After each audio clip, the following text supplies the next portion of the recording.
محترم بزرگ و عزیز دوستو، خطبے میں جو آیت سورہ بقرہ کی آپ کے سامنے پڑھی گئی اور دو حدیثیں آپ حضرات کو سنائی گئی، اس آیت میں اللہ تبارک و تعالی نے ایک اہم اور عظیم الشان عمل کی طرف اپنے ماننے والوں کو متوجہ فرمایا ہے، اور ایسی عظیم الشان چیز ہے کہ ہر مسلمان کو روزانہ اس کی فکر کرنی چاہیے، ہر آن ہر لمحہ اس سلسلے میں متفکر رہنا چاہیے۔ اور دو حدیثیں جو پڑھی گئیں ان میں نبی رحمت صلی اللہ تعالی علیہ وسلم نے دو ایسے گناہوں کی طرف متوجہ فرمایا ہے جن کی وجہ سے آدمی کی دنیا بھی برباد ہوتی ہے اور آدمی آخرت میں بھی پریشان ہو جاتا ہے۔ تو آج آپ حضرات کے سامنے ایک ایسے عظیم الشان موضوع پر اور ایسے اہم اور اہمیت کے حامل موضوع پر کچھ باتیں عرض کرنے کا ارادہ ہے، جس کی طرف توجہ کرنا، جس سلسلے میں متفکر رہنا ہم میں سے ہر ایک کی ذمہ داری ہے۔ وہ یہ ہے کہ ہر آدمی اپنے نیک عمل کی حفاظت کی کوشش کرے اور اعمال صالحہ کو برباد ہونے سے بچائے، اس لیے کہ جس دور سے ہم گزر رہے ہیں یہ فتنوں کا دور ہے، اور ہم اپنی آنکھوں سے دیکھ رہے ہیں کہ ایک بڑی تعداد میں اور امت مسلمہ کا ایک بڑا طبقہ نیکیوں کا ڈھیر رکھتے ہوئے نیکیوں کا انبار روزانہ ضائع کر رہا ہے، اس لیے کہ تھوڑا بہت اعمال صالحہ کی طرف رغبت لوگوں میں پیدا ہوئی ہے، نیک عمل تو آدمی کر رہا ہے لیکن اس کو بچانا بڑا مشکل ہے۔ اور ایمان اور اعمال صالحہ یہ دو ایسی عظیم نعمتیں ہیں جو اللہ تبارک و تعالی نے ہم کو عطا فرمائی ہیں، اور ایسا قیمتی اثاثہ اور خزانہ ہے کہ اس کے بغیر ہماری آخرت کی کامیابی مشکل ہے اور دنیا میں چین و سکون مشکل ہے۔ تو اس لیے ایمان اور اعمال صالحہ یہ دونوں ہمارا قیمتی سرمایہ ہے، تو ہم میں سے ہر ایک کو اس بات کی فکر کرنی چاہیے کہ میرا ایمان سلامت رہے، میں اپنے ایمان کے سلسلے میں متفکر رہوں اور ایمان کی حفاظت کے لیے کوشش کروں، ایمان کو خراب کرنے والے، ایمان کو ختم کرنے والے کاموں سے اپنے آپ کو دور رکھوں۔ اور اسی طریقے سے اعمال صالحہ یہ بھی ہمارا قیمتی سرمایہ ہے، تو ان نیک کاموں کی حفاظت کرنا، نیک کاموں کو بچانا اور ان نیک کاموں کو اللہ کی بارگاہ میں قبول کروانا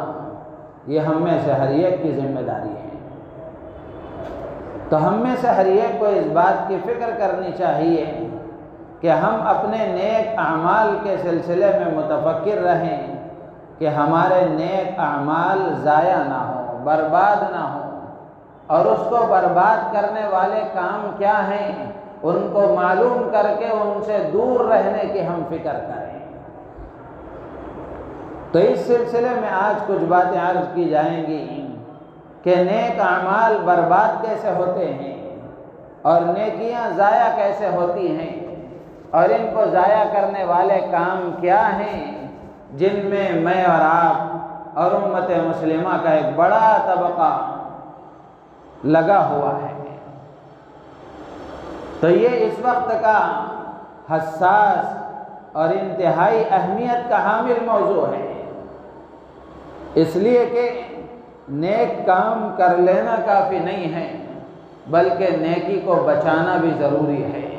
اس نیک کام کو اللہ کی بارگاہ میں قبول کروانا بھی ضروری ہے۔ اللہ تعالیٰ نیک کام کی توفیق عطا فرماتے ہیں تو بندے کی ذمہ داری یہ ہوتی ہے کہ بندہ نیک کام کرے اور کرنے کے بعد اس کو اللہ کی بارگاہ میں قبول کروائے، اور پھر اس نیک کام کو قبول کروانے کے بعد اس نیک اعمال کو بچا کر لے جائے۔ لیکن جس دور سے ہم گزر رہے ہیں یہ دور بڑے فتنوں کا دور ہے۔ نیکیاں، برسوں سے کی ہوئی نیکیاں آدمی آج ضائع کر رہا ہے۔ برسوں سے کیے ہوئے نیک اعمال جو ہمارا سرمایہ اور ہماری پونجی اور ہمارا اثاثہ ہیں، اور آج آدمی اس کو ضائع کر رہا ہے، اس لیے کہ سیاسی کشمکش، مذہبی منافرت اور آپسی عداوتیں، فحاشی اور عریانیت، ننگا پن اور بے حیائی اور آوارگی، بے دینی اور دین بیزاری اور دین سے دوری، یہ روز بروز بڑھتی جا رہی ہے۔ ایسے ماحول میں ہماری ذمہ داری بنتی ہے کہ ہم اپنے نیک اعمال کی حفاظت کریں، اپنے نیک کاموں کی حفاظت کریں اور اپنی نیکیوں کو ضائع ہونے سے بچائیں۔ کہیں ایسا نہ ہو کہ ہم اس خوش فہمی میں رہیں کہ میں تو بہت نیک کام کرنے والا، میرے نام اعمال میں تو بہت نیکیاں ہیں، میں نماز کا پابند، میں روزے کا پابند، میں مال کو اللہ کی راہ میں خرچ کرنے کا پابند، میں نے حج کیے، عمرے کیے اور بہت سارے خیر کے کام میں نے کیے ہیں، تو لہذا میرا تو بیڑا پار ہو ہی جائے گا، میں ہر حال میں کامیاب ہو ہی جاؤں گا، مجھے کسی قسم کے خوف کی ضرورت نہیں، مجھے کسی قسم کے غم اور ڈر کی ضرورت نہیں۔ آدمی بے فکر ہو کر خوش فہمی میں مبتلا رہے اور قیامت کے دن حشر کے میدان میں حساب و کتاب کے وقت میں پتہ چلے کہ تم جس خوش فہمی میں تھے وہ غلطی میں تھے۔ نیک اعمال جو تم نے کیے تھے، ساتھ ہی ایسی حرکتیں بھی تم سے ہو گئیں جن کی وجہ سے وہ نیک اعمال ضائع ہو گئے۔ ہمارے استاد محترم نے بتایا تھا بہت سارے لوگ ایسے ہوں گے قیامت کے دن جو ایمان والوں کی صفوں میں کھڑے ہوئے ہوں گے، فرشتے ان کو وہاں سے ہٹا کر کفار کی صف میں ڈھکیلیں گے اور کہیں گے کہ تم ایمان والے نہیں ہو، تم ایمان والے نہیں ہو۔ اور یہ خوش فہمی میں تھا کہ میرا نام مسلمان، میرے ماں باپ مسلمان، میرا خاندان مسلمانوں کا، لوگ مجھے مسلمان سمجھتے تھے، ووٹر لسٹ میں میرا نام مسلمانوں میں تھا، سب مجھے مسلمان سمجھتے تھے، لیکن قیامت کے دن حساب و کتاب کے وقت پتہ چلا کہ میں ایمان والوں کی فہرست میں نہیں ہوں۔ میرے عزیز و دوست بزرگ، اندازہ لگائیں اس وقت میں کیا حال ہوگا جب آدمی کے بارے میں یہ فیصلہ ہو جائے گا کہ نہ تمہارا ایمان معتبر ہے، نہ تمہارا کوئی نیک عمل معتبر ہے۔ تو اس لیے ہم میں سے ہر ایک کو اس بات کی فکر کرنی چاہیے کہ ہمارا ایمان محفوظ رہے، ہمارا ایمان سلامت رہے، اپنے ایمان کے سلسلے میں ہم متفکر رہیں کہ ایمان کو خراب کرنے والی، ایمان کو ضائع کرنے والی اور ایمان کو ختم کر دینے والی چیزوں سے ہم واقف ہوں اور اس سے اپنے آپ کو دور رکھنے کی کوشش کریں۔ اور اسی طریقے سے نیک اعمال، اس کے برباد کرنے والے اعمال اور اس کو ضائع کرنے والے کام، اس کو ہم معلوم کریں اور اس سے اپنے آپ کو دور رکھنے کی کوشش کریں۔ تو علماء نے لکھا ہے کہ نیک اعمال کے سلسلے میں سب سے پہلی بات جو قابل توجہ ہے وہ یہ ہے کہ ہم بہت سارے خیر کے کام کرتے ہیں، بہت سارے نیک کام کرتے ہیں، لیکن بے توجہی کے ساتھ، عدم دلچسپی کے ساتھ، بوجھ سمجھ کر، جلدی جلدی اور تیزی کے ساتھ اس کے آداب کا لحاظ رکھے بغیر اور مسائل کو جانے بغیر، عمل کے طریقے کو جانے بغیر، جیسا ہمارے من میں آئے، جیسا ہماری سمجھ میں آئے یا لوگوں کے دیکھا دیکھی ہم کام کرنے لگ جاتے ہیں۔ ایسے بہت سارے کام ہیں۔ اگر آپ کو امت کی جہالت دیکھنا ہو ایک ساتھ اور پوری دنیا کی جہالت دیکھنا ہو تو حج کے موقع پر آپ دیکھیں گے، حج کے موقع پر آپ دیکھیں گے، عمرے کے موقع پر آپ دیکھیں گے کہ لوگ دیکھا دیکھی عمل کرتے ہیں، جبکہ ہمارا دین دیکھا دیکھی کا نہیں ہے، سیکھا سیکھی کا ہے۔ سیکھنا ضروری ہے، معلوم کرنا ضروری ہے، پڑھنا ضروری ہے اور پھر اس کو عمل میں لانا ضروری ہے۔ آج ہم نمازیں پڑھ رہے ہیں، نماز ہی ایک عظیم الشان عمل ہے، اسی کو ہم لے لیں۔ زندگی کا ایک بڑا حصہ گزر گیا اور برسوں سے ہم 5 وقت کے پابند نمازی ہیں، لیکن ہماری نماز کا طریقہ صحیح نہیں ہے، نماز کا طریقہ صحیح نہیں ہے۔ اور اس سے آگے بڑھ کر میں ہمیشہ یہ بات عرض کرتا رہتا ہوں کہ اس وقت میں دینی علم سے جو غفلت امت مسلمہ میں ہے، یہ انتہائی مجرمانہ حرکت ہے اور انتہائی خوفناک صورتحال ہے کہ دین کو سیکھنے کا جو ذوق اور شوق، دین کا علم حاصل کرنے کا جو ذوق اور شوق، قرآن کو سیکھنے کا جو ذوق اور شوق امت مسلمہ میں ہونا چاہیے، اس سطح کا ذوق اور شوق آج امت مسلمہ میں نہیں ہے۔ نہ بڑوں میں ہے، نہ چھوٹوں میں ہے، نہ مردوں میں ہے، نہ عورتوں میں ہے، نہ بچوں میں ہے۔ میرے عزیز و دوست بزرگوں، دیکھا دیکھی ہم کام کر رہے ہیں۔ ایک نمازی کو لے لیجیے کہ نمازیں ہماری کیسی ہیں، برسوں سے ہم نماز پڑھ رہے ہیں لیکن رکوع کا طریقہ ہمیں معلوم نہیں ہے، سجدے کا طریقہ ہمیں معلوم نہیں ہے، جو اس میں پڑھنے والے اوراد و وظائف ہیں وہ ہمیں معلوم نہیں ہے صحیح طریقے سے، جو صورتیں ہم پڑھ رہے ہیں وہ صورتیں صحیح نہیں ہیں۔ اللہ کے نبی علیہ السلام کے زمانے میں خادم رسول حضرت انس رضی اللہ تعالی عنہ فرماتے ہیں کہ ایک مرتبہ رسول اللہ صلی اللہ علیہ وسلم مسجد نبوی میں تشریف فرما تھے۔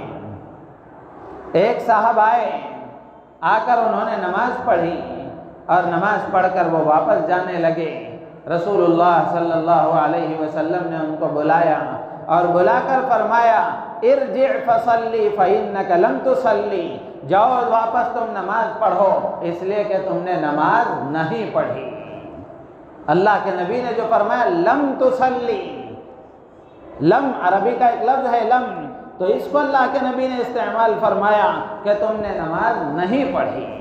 جبکہ سب دیکھ رہے ہیں کہ وہ صاحب آئے، انہوں نے نماز پڑھی اور جس جگہ پڑھی وہ مسجد نبوی تھی، لیکن اللہ کے نبی فرما رہے ہیں کہ تم نے نماز نہیں پڑھی۔ پھر انہوں نے نماز پڑھی۔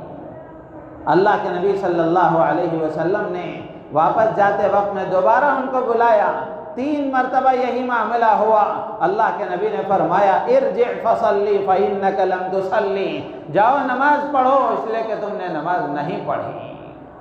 میرے عزیز و دوست بزرگوں، نماز انہوں نے پڑھی تھی لیکن ویسی نہیں پڑھی تھی جیسے پڑھنے کا حکم دیا گیا، وہ آداب کی رعایت میں کمی تھی، وہ طریقے میں کمی تھی،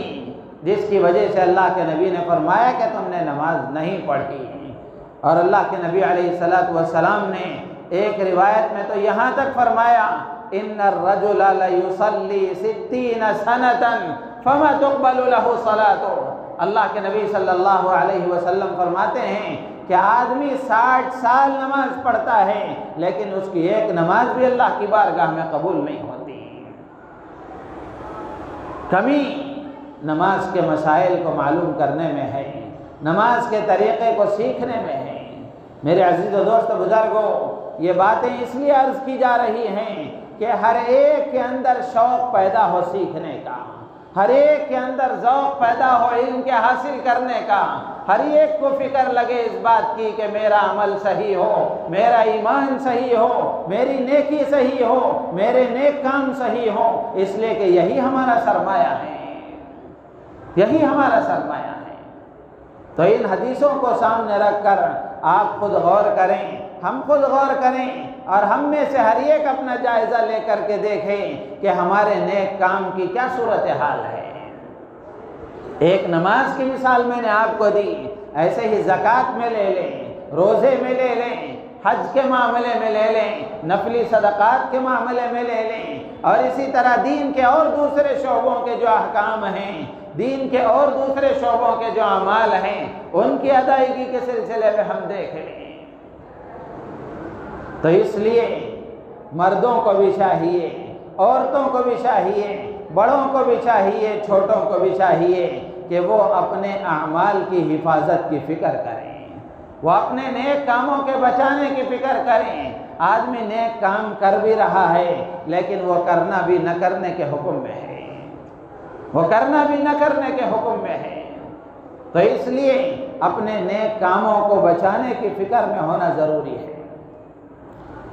دوسری چیز، نیک اعمال کو برباد ہونے سے بچانے کے لیے جو اہم اور قابل توجہ بات ہے وہ یہ، اللہ کے نبی علیہ السلام نے احادیث میں کچھ ایسے گناہ بتلائے ہیں جن گناہوں کا ارتکاب کرنے والے کے بارے میں سرکار دو عالم صلی اللہ تعالی علیہ وسلم نے فرمایا کہ ان گناہوں کا ارتکاب کرنے والے کا نیک عمل اللہ کی بارگاہ میں قبول نہیں ہوتا۔ ان میں سے ایک گناہ ہے شراب کا پینا، شراب کا پینا۔ اور آج شراب کے نام پر نشے کی جو چیزیں ہیں وہ ساری اس میں داخل ہیں،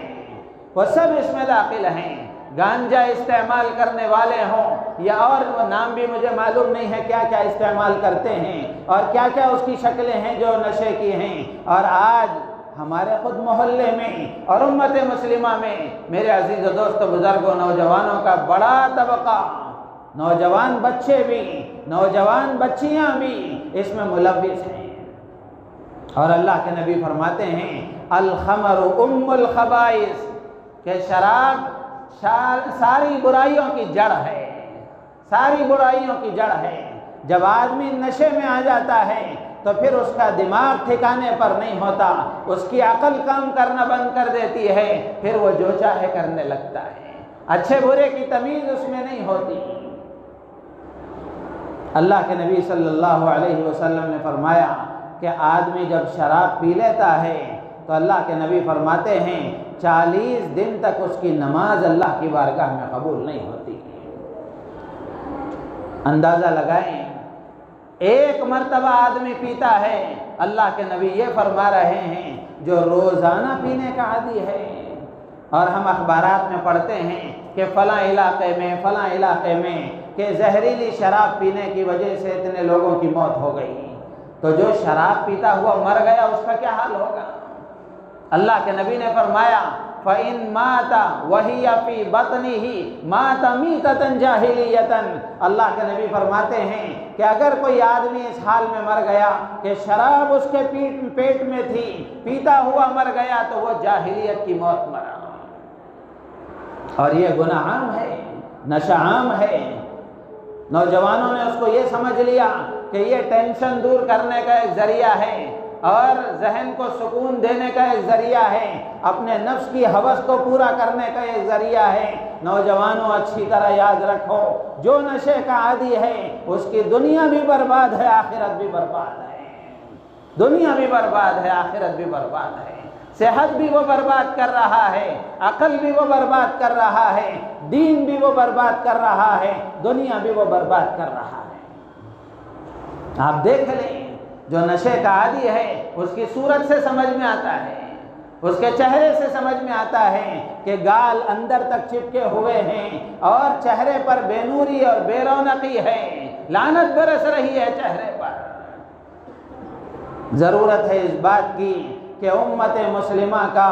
ہر طبقہ فکر مند ہو، نشے کی یہ لت چھڑانے کے لیے کسی ایک طبقے کی محنت کافی نہیں ہے، مردوں کو بھی کوشش کرنی چاہیے، عورتوں کو بھی کوشش کرنی چاہیے، خود نوجوان اپنے بارے میں فکر کریں، وہ اپنے سلسلے میں فکر کریں، ماں باپ کو فکر کرنا چاہیے، محلے کے بڑوں کو فکر کرنا چاہیے، حکومت کو فکر کرنا چاہیے، پولیس کے محکمے کو فکر کرنا چاہیے، سیاست دانوں کو فکر کرنا چاہیے، سیاسی لیڈروں کو فکر کرنا چاہیے، اور حال یہ ہے کہ انہی کے زیر نگرانی یہ سارے کام ہو رہے ہیں،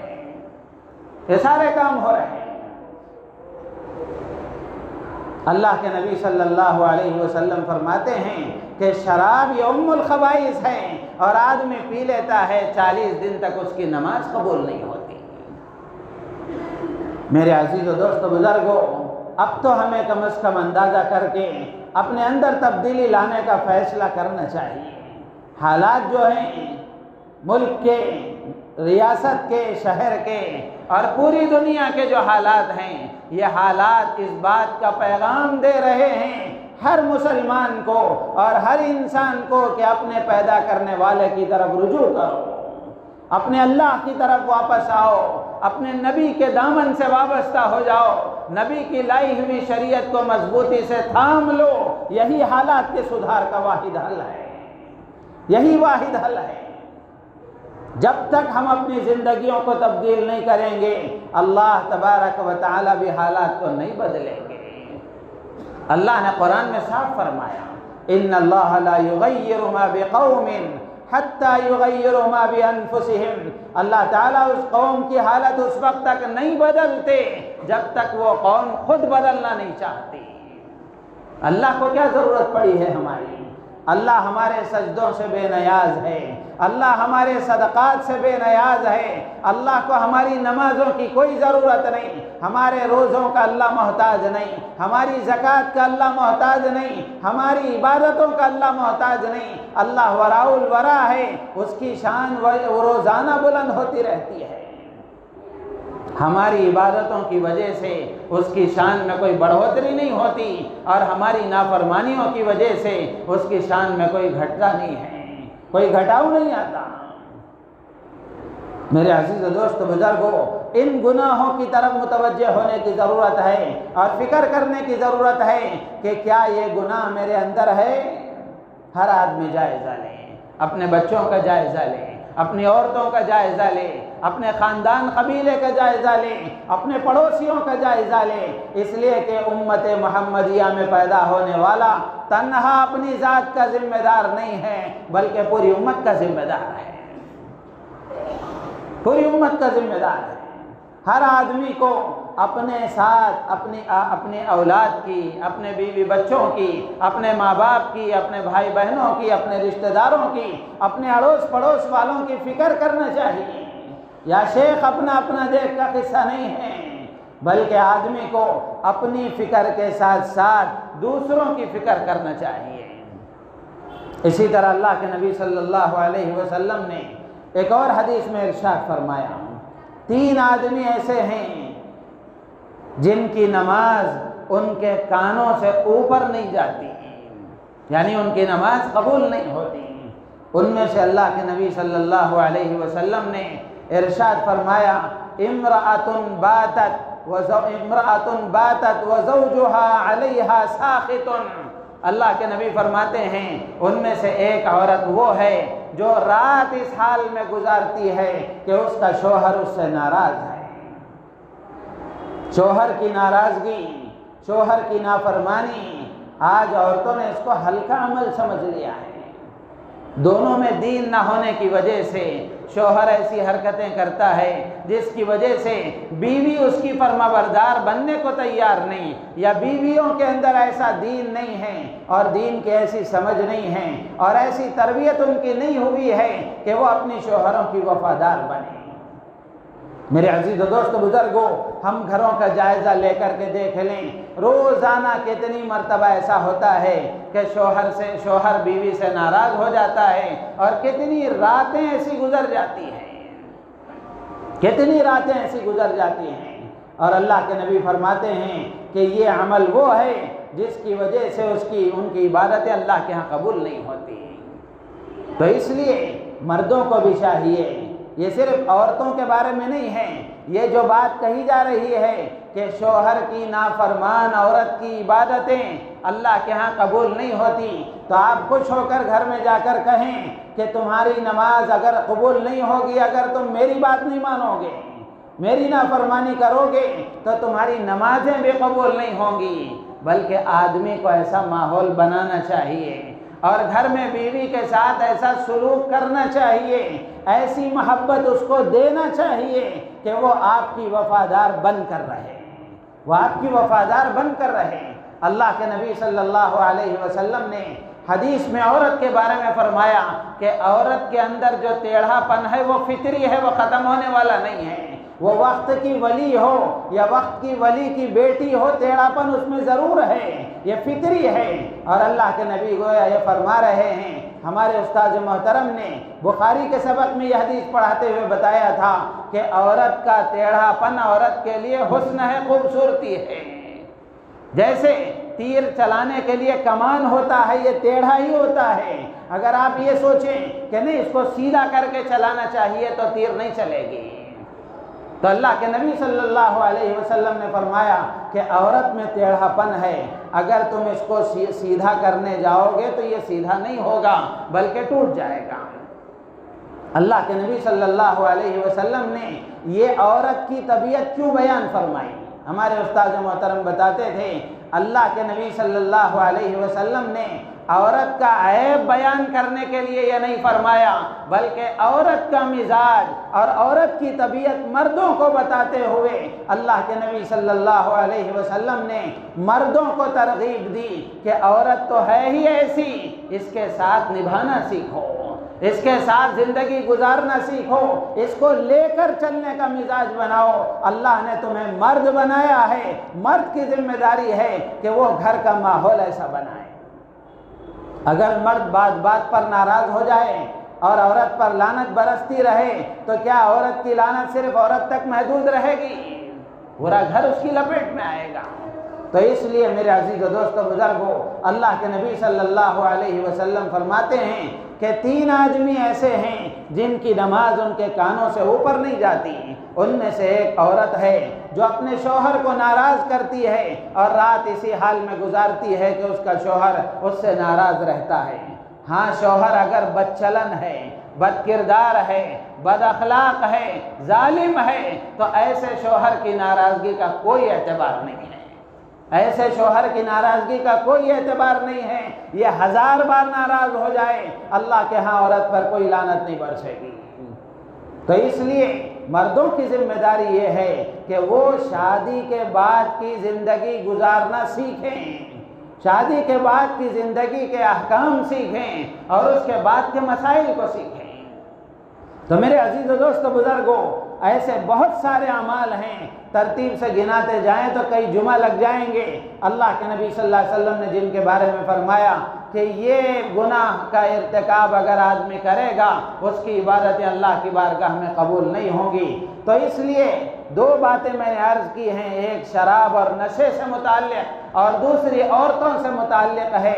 یہ مردوں کے سامنے عورتوں کی بات اس لیے عرض کی جا رہی ہے کہ مرد حضرات ایسا ماحول بنائیں کہ عورتوں کو شوہروں کو ناراض کرنے کا موقع نہ ملے، یا اس لیے عرض کی جا رہی ہے کہ اگر میاں بیوی میں کوئی بات ہو جائے تو رات میں سونے سے پہلے اس کو رفع دفع کر لینا چاہیے، سونے سے پہلے معاملہ صاف کر لینا چاہیے۔ ایسا نہیں کہ وہ ادھر پلٹ کر سو جائے، وہ اسی طرح سو جائے اور یہ دونوں کے دلوں میں ایک دوسرے میں عداوت رہے، ایسا نہیں ہونا چاہیے۔ ہوتا ہے طبیعتوں کے فرق کی وجہ سے اور کسی نہ کسی وجہ سے آپس میں جھگڑا اور آپس میں نا اتفاقی ہو ہی جاتی ہے، تو ایسے موقع پر رات میں سونے سے پہلے یہ معاملہ درست کر لینا چاہیے۔ اسی طریقے سے علماء نے لکھا ہے کہ نیک اعمال کو برباد ہونے سے بچانے کے لیے نیک اعمال کے سلسلے میں تیسری بات یہ ہے کہ نیک کام کرنے کے بعد آدمی اس نیک اعمال کو اللہ کی بارگاہ میں قبول کروانے کے لیے اللہ سے دعا مانگے، اللہ سے دعا مانگے۔ ایسا نہیں کہ آدمی نیک کام کر کے غافل ہو جائے کہ میں نے تو کر لیا، بلکہ انبیاء کرام علیہم کی زندگی اور خود امام الانبیاء ہم سب کے محسن آقا حضرت محمد الرسول اللہ صلی اللہ تعالی علیہ وسلم کی زندگی دیکھیں، حضرات صحابہ کرام کی زندگی دیکھیں، اولیاء کاملین، تابعین و تبع تابعین کی زندگی دیکھیں، ان سب کی زندگیوں سے سبق یہی ملتا ہے کہ نیک کام کرنے کے بعد یہ اللہ کی طرف متوجہ ہو کر اس کی قبولیت کی بھیک مانگا کرتے تھے۔ حضرت ابراہیم علیہ السلام سے اللہ نے کعبۃ اللہ کی تعمیر کا عظیم الشان کام لیا۔ جب تعمیر مکمل ہوئی تو حضرت ابراہیم علیہ السلام نے اپنے فرزند ارجمن حضرت اسماعیل کو ساتھ لیا اور لے کر اللہ سے دعا مانگی، ربنا تقبل منا انک انت السمیع العلیم، کہ اللہ ہماری طرف سے اس کو اپنی بارگاہ میں قبول فرما۔ تو قبولیت کی دعا مانگنا چاہیے، اس لیے کہ اگر عمل اللہ کی بارگاہ میں قبول ہو گیا وہ چھوٹا عمل بھی نجات کے لیے کافی ہے،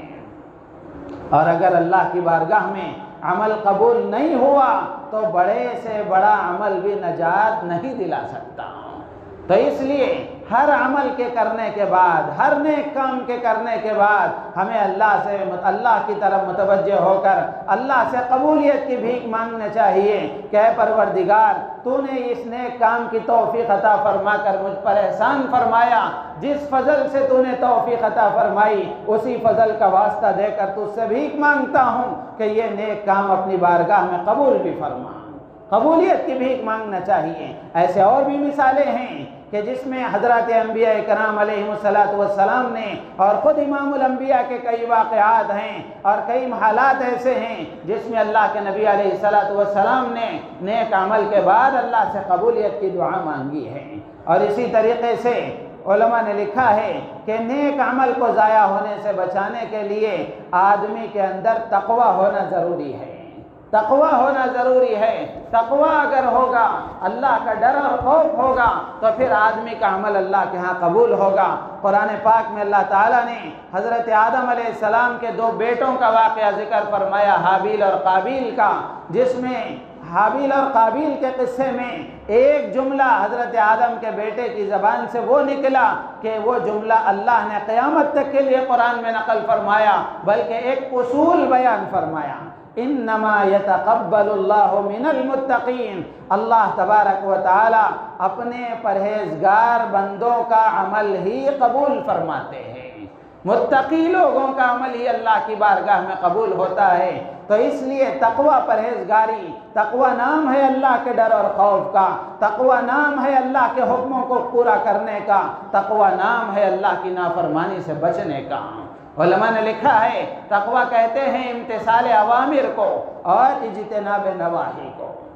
یا اللہ کے احکامات کو پورا کرنا اور اللہ کی نافرمانی سے بچنا، اللہ کا ڈر خوف اپنے اندر پیدا کرنا۔ یہ جب آدمی کے اندر ہوگا اللہ تبارک و تعالی اس کے اعمال کو قبول فرمائیں گے۔ اور اسی طریقے سے ہمارے نیک اعمال کو برباد کرنے والے کاموں میں سے ایک ریاکاری ہے، دکھلاوا ہے۔ اللہ نے قرآن میں فرمایا سورہ ماعون میں کہ جو لوگ دکھلاوا کرتے ہیں یہ بھی جہنم میں جائیں گے اور اللہ کے ہاں ان کا عمل بھی قبول نہیں ہوگا۔ اور اللہ کے نبی صلی اللہ علیہ وسلم نے حدیث میں فرمایا کہ تم پر مجھے سب سے زیادہ خوف اور اندیشہ اور خطرہ اس بات کا ہے کہ تم شرک اصغر میں مبتلا ہو جاؤ گے۔ اللہ کے نبی سے پوچھا گیا وَمَا الشِّرْكُ الْأَصْغَرُ یا رسول اللہ؟ اللہ کے نبی نے فرمایا الرِّیَا، دکھلاوا۔ آج دکھلاوے کا دور ہے، ریاکاری کا دور ہے، اخبارات کا، میڈیا کا، سوشل میڈیا، پرنٹ میڈیا کا دور ہے۔ ذرا کوئی نیک کام کرتا ہے میڈیا والے کو ساتھ میں بلا لیتا ہے اور ایک فوٹو کھنچوا کر واٹس ایپ میں چلاتا ہے، فیس بک میں چلاتا ہے۔ میرے عزیز و دوست و بزرگوں، جس کے لیے عمل کیا ہے وہ سوشل میڈیا کا محتاج نہیں ہے، وہ اس کے بغیر بھی جانتا ہے۔ تو اپنے عمل کو بچانے کے لیے، اپنے عمل کو ضائع ہونے سے بچانے کے لیے ریاکاری سے اپنے آپ کو بچانا ضروری ہے۔ ریاکاری ایک ایسا عنوان ہے جس پر مستقل 1 گھنٹہ بیان کیا جا سکتا ہے کہ ریاکاری کی کیا کیا شکلیں اس وقت معاشرے میں رائج ہیں اور آدمی اس کو ریاکاری نہیں سمجھتا۔ اور آدمی اس کو ریاکاری نہیں سمجھتا، جبکہ دکھلاوا وہ چیز ہے جس کی وجہ سے آدمی کا عمل اللہ کے ہاں قبول نہیں ہوتا۔ اسی طریقے سے ایک اور چیز اللہ کے نبی علیہ السلام نے بیان فرمائی، علماء نے لکھا ہے کہ آدمی کا عمل برباد ہو جاتا ہے جب آدمی کی زبان بے قابو ہو جائے، زبان کے بول کڑوے ہو جائیں، زبان بے قابو ہو جائے، آدمی زبان کا صحیح استعمال نہ کرے، لوگوں کے اندر عیب نکالے، لوگوں کا دل توڑے، ایسی زبان چلانے والا تہجد گزار بھی ہوگا، اس کا عمل اللہ کے ہاں قبول نہیں ہوگا۔ کتابوں میں لکھا ہے، واقعہ موجود ہے، ام المومنین حضرت عائشہ صدیقہ رضی اللہ تعالی عنہا حضور اکرم صلی اللہ علیہ وسلم کی بیوی ہیں۔ ایک مرتبہ انہوں نے اللہ کے نبی کی ایک اور بیوی غالباً حضرت حفصہ کے بارے میں فرمایا ہے، کسی اور کے بارے میں انہوں نے حضرت عائشہ نے فرمایا کہ یہ چھوٹے قد کی ہیں، یہ چھوٹے قد کی ہیں۔ تو اللہ کے نبی صلی اللہ علیہ وسلم نے حضرت عائشہ سے فرمایا کہ عائشہ، تم نے اپنی زبان سے ایسا جملہ نکالا ہے کہ اگر سمندر میٹھا ہو اور میٹھے سمندر میں تمہارا یہ بول ڈال دیا جائے تو سمندر کا پانی کڑوا ہو جائے۔ طنز کرنا، عیب نکالنا اور کسی کے اندر نقص کر تلاش کر کے اس کو ٹارچر کرنا، اللہ کے نبی صلی اللہ علیہ وسلم نے ایک اور حدیث میں جامع بات ارشاد فرمائی، ان سوء الخلق لیفسد العمل کما یفسد الخل العسل۔ اللہ کے نبی فرماتے ہیں بری عادتیں اور برے بول، بد اخلاقی اور بد کرداری یہ عمل کو ایسا ہی خراب کر دیتی ہے جیسا سرکہ شہد کو خراب کر دیتا ہے۔ سرکہ کڑوا ہوتا ہے، شہد میٹھا ہوتا ہے، اگر اس کو شہد میں ڈال دیا جائے تو جیسے شہد خراب ہو جاتا ہے، ایسے ہی بد کرداری اور بد اخلاقی، برے اخلاق کسے کہتے ہیں؟ آدمی کا کردار صحیح نہیں ہے، زبان صحیح نہیں، عمل صحیح نہیں ہے، تو یہ بد اخلاقی آدمی کے عمل کو بگاڑ دیتی ہے۔ تو میرے عزیز و دوست بزرگوں، آج یہی بات عرض کرنا تھا کہ ہمیں اپنے آپ کو اس بات کے لیے تیار رکھنا چاہیے اور روزانہ متفکر ہونا چاہیے کہ ہم نیک اعمال تو کر رہے ہیں، لیکن یہ نیک عمل اللہ کے ہاں قبول ہو رہا ہے کہ نہیں ہو رہا ہے، اس کی بھی فکر کریں اور ساتھ ساتھ اپنے نیک کام کو بچانے کی فکر کریں، ایسے کاموں سے پرہیز کریں جن کاموں کی وجہ سے ہمارا نیک عمل ضائع ہو جاتا ہے، نیکیاں برباد ہو جاتی ہیں۔ اللہ تعالیٰ سے دعا ہے اللہ تعالیٰ مجھے آپ کو، پوری امت مسلمہ کو ان باتوں پر عمل کی توفیق عطا فرمائے، ہماری نیتوں میں اخلاص پیدا فرمائے۔ آمین۔ وآخر دعوانا الحمدللہ رب العالمین۔